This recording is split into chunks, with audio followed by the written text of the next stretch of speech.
When I first joined Harrison & Company Marketing, I didn't expect my new boss to be the quietest person in the room. Daniel Harrison was the kind of leader everyone respected but also feared a little, calm, reserved, and always perfectly put together. But beneath that polished surface, I noticed something broken. It was my second week at the company when I overheard two coworkers whispering near the break room. "You know, he just got divorced," one said softly. "She left a few months ago." I didn't mean to eavesdrop, but it explained the sadness that sometimes crossed Daniel's face during meetings, the way he stared at his phone as if waiting for something that wouldn't come. I was new, a 30-year-old assistant trying to prove myself, but I couldn't ignore that heavy silence around him. So one morning, I simply brought him a cup of coffee. "You looked like you could use this," I said gently.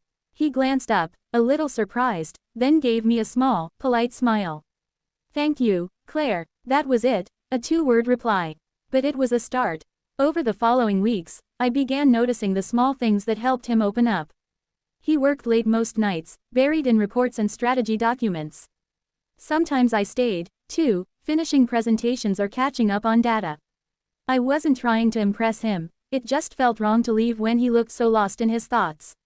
One night, it started raining, heavy, relentless rain against the tall office windows. I noticed him standing there, watching it fall. I walked over and said, "Rainy nights always remind me to slow down a bit." He gave a faint smile. "I used to love them. My wife." He stopped mid-sentence, eyes flicking away. I didn't press him. Instead, I just stood beside him in silence. Sometimes, silence speaks the loudest. After that evening, something changed. He began to talk. Not much at first, but little by little. About work, his favorite books, his dog that his ex-wife kept after the split. I learned that he loved hiking, that he hadn't taken a day off in over a year, and that he missed laughter more than anything. One Friday, I suggested, "You should join us for lunch, the team's going out." He hesitated, then said, "Maybe next time." But the week after, he actually did. The team was surprised, and I'll never forget how the whole table lit up when he cracked his first real smile in months. The office started to feel lighter.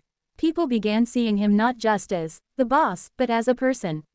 We began working together on a new campaign, often late into the night. He'd ask for my input, genuinely listening. Once, while editing a proposal, he looked up and said, "You know, Claire, you have a good instinct for people." That's rare. It meant more than he realized. Over time, we developed an easy friendship, built not on sympathy but mutual respect. I'd remind him to eat when he skipped lunch, and he'd ask about my goals and encourage me to lead presentations. He was rebuilding himself, one day at a time, and I was grateful to witness it. One afternoon, he brought in a small box. Inside was a book, The Gifts of Imperfection, by Brené Brown. "I think you'd like this," he said. "You helped me understand it." I smiled. "You're the first boss who's ever given me homework." He chuckled, "Call it an investment in self-growth, for both of us." That small exchange became a turning point. We both started sharing more, about life, resilience, and the way pain sometimes shapes people into something stronger. Months passed. Daniel started smiling more often, leading meetings with renewed confidence, and even cracking jokes. The man who once carried sadness in his eyes now carried hope. During the company's annual event, he gave a short speech. "This year has been about rebuilding," he said, glancing briefly at me. "And I've learned that sometimes, the right people come into your life not to fix you, but to remind you that you're not broken." I didn't expect tears to well up, but they did. That night, I realized something profound: healing isn't always about grand gestures. Sometimes, it's about showing up, listening, and simply being kind when someone needs it most. Daniel eventually took a well-deserved vacation, hiking through the mountains he'd once told me about. When he returned, he looked lighter, brighter. He even brought me a souvenir, a tiny carved wooden compass. "To remind you to keep finding your direction," he said with a warm smile. I still keep that compass on my desk. A year later, he promoted me to team lead. "You earned it," he said. "And thank you, for reminding me that people can heal." We remained close friends, not in a romantic way, but in the kind of friendship that's built on deep respect and shared growth.